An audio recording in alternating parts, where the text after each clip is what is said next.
Assalamualaikum. Apa kabar teman-teman semua? Semoga sehat dan bahagia selalu ya.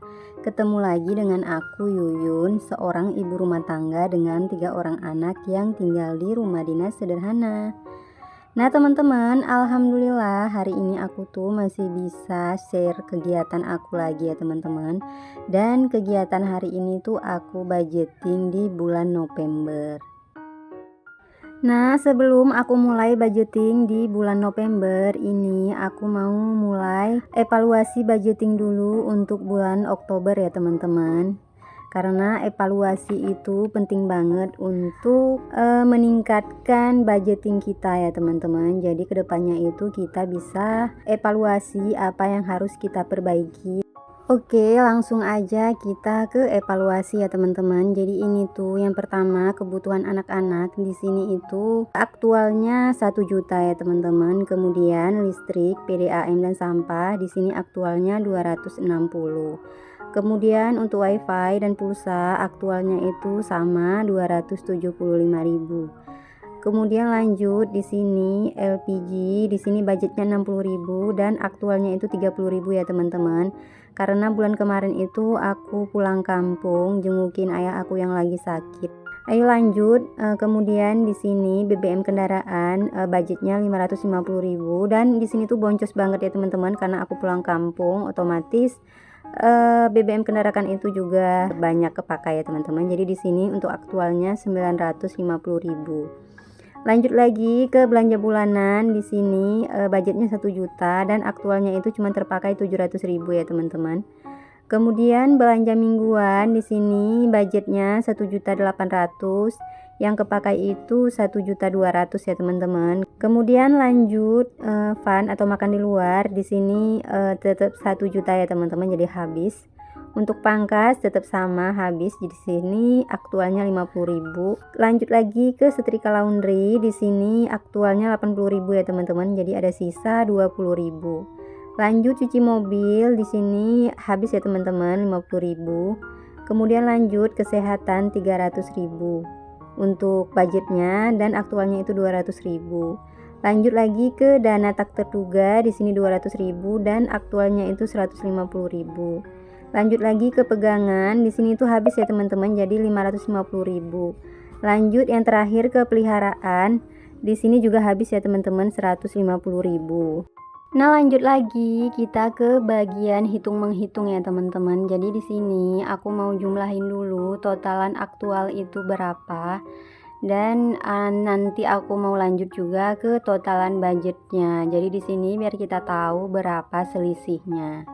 Nah teman-teman, jadi evaluasi budgeting itu penting banget untuk budgeting kita ke depannya ya teman-teman. Jadi dari sini kita bisa evaluasi kekurangan dan kelebihan dari budgeting kita. Misal untuk budget anak-anak di sini aku budgeting kan 1.400.000 ya teman-teman. Dan setelah kita evaluasi ternyata banyak lebih. Nah, di situ bisa kita kurangi untuk bulan depannya.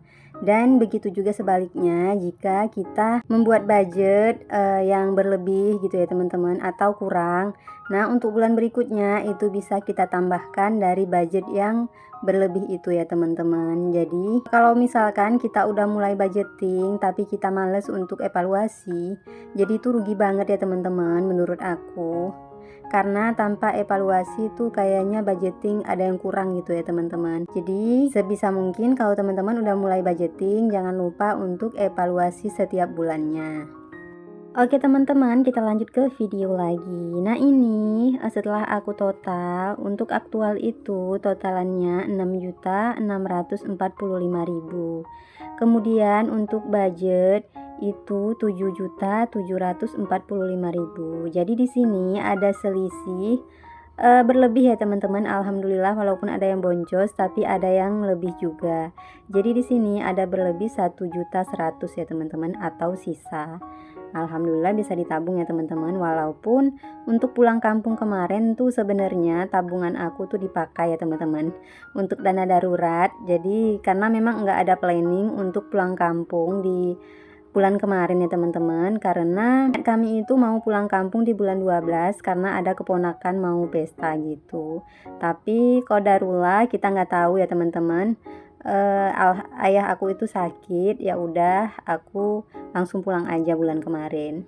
Tapi nggak apa-apa, namanya juga dana darurat ya teman-teman. Jadi itu memang dipakai untuk hal-hal yang kita enggak planningkan gitu, atau enggak masuk ke rencana kita gitu ya teman-teman. Jadi memang mendesak atau darurat gitu, ya udah terpakai gitu. Alhamdulillah bisa nabung lagi, dan bulan ini juga ada sisa untuk ditabung. Oke, lanjut ke budgeting November ya teman-teman. Jadi di sini itu kali ini aku nggak buat tabel-tabelan ya teman-teman. Jadi ini langsung aja aku tulis polos karena lagi nggak mood gitu ya teman-teman. Nah di sini tetap aku buat itu 3 kategori ya teman-teman. Jadi yang pertama itu kewajiban, yang kedua tabungan, dan yang ketiga kebutuhan. Nah langsung aja kita ke yang pertama dulu ya teman-teman. Jadi yang pertama ada kewajiban.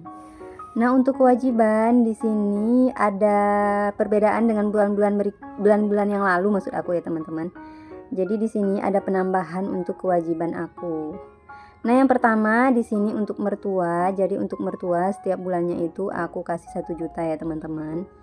Kemudian lanjut untuk orang tua aku. Nah untuk orang tua aku di sini aku buat 500.000. Nah di sini mungkin kalian bertanya-tanya kenapa beda gitu ya. Karena adil itu nggak harus sama ya teman-teman. Jadi di budgeting aku pertama itu aku udah jelasin kenapa aku ngasih mertua 1 juta dan kenapa aku ngasih orang tua aku tuh 500.000. Oke lanjut, yang ketiga itu ada sedekah, dan di sini aku nggak masukkan nominalnya ya teman-teman. Nah ini yang terakhir yang aku bilang ada perbedaan. Jadi di sini ada tambahan kewajiban aku ya teman-teman. Di sini aku ikut arisan, dan untuk nominal bulanannya itu 5 juta teman-teman. Dan di sini kebetulan aku adminnya ya teman-teman. Jadi aku yang buat. Jadi alhamdulillah ada lagi untuk tabungan aku. Nah, untuk yang lain itu sama semua ya teman-teman. Jadi di sini mohon maaf banget aku tuh kelupaan mencet play-nya ya teman-teman. Jadi rekaman aku itu enggak jalan pas aku lagi nulis untuk kategori tabungan dan kategori kebutuhan teman-teman. Tapi seperti inilah rinciannya. Oke teman-teman, jadi ini udah selesai untuk budgeting bulan Novembernya ya teman-teman. Jadi tuh yang berbeda dengan bulan lalu itu cuman di kewajiban aja. Nah ngomong-ngomong buat arisan, jadi aku tuh udah lama buat arisan dan aku adminnya ya teman-teman. Jadi enaknya itu jadi admin, kita itu nariknya itu pertama ya teman-teman, atau dapet nomor pertama. Nah alhamdulillah itu udah berjalan selama 5 tahun ya teman-teman. Alhamdulillah yang ikut arisan juga itu amanah semua. Jadi setiap tahunnya kalau udah selesai lanjut lagi gitu ya teman-teman. Nah next video aku mau bahas tentang arisan uang aku ya teman-teman. Oke kita lanjut lagi ke video. Nah di sini terakhir aku mau keluarin sisa-sisa uang di dompet disiplin aku ya teman-teman. Jadi di sini untuk sisa kebutuhan anak-anak tuh ada berlebih. Kemudian untuk LPG, terus belanja bulanan, belanja mingguan, kemudian juga ada setrika laundry, kemudian jadi belibet ya teman-teman, untuk dana kesehatan dan dana tak terduga ya teman-teman. Jadi di sini itu alhamdulillah ya teman-teman ada sisaannya dan bisa aku tabung lagi. Oke teman-teman, jadi sampai di sini aja video budgeting aku kali ini ya teman-teman. Semoga video ini tuh menginspirasi teman-teman untuk ikutan budgeting juga. Karena dengan budgeting kita bisa mengelola keuangan dengan baik. See you di next video. Bye bye. Assalamualaikum.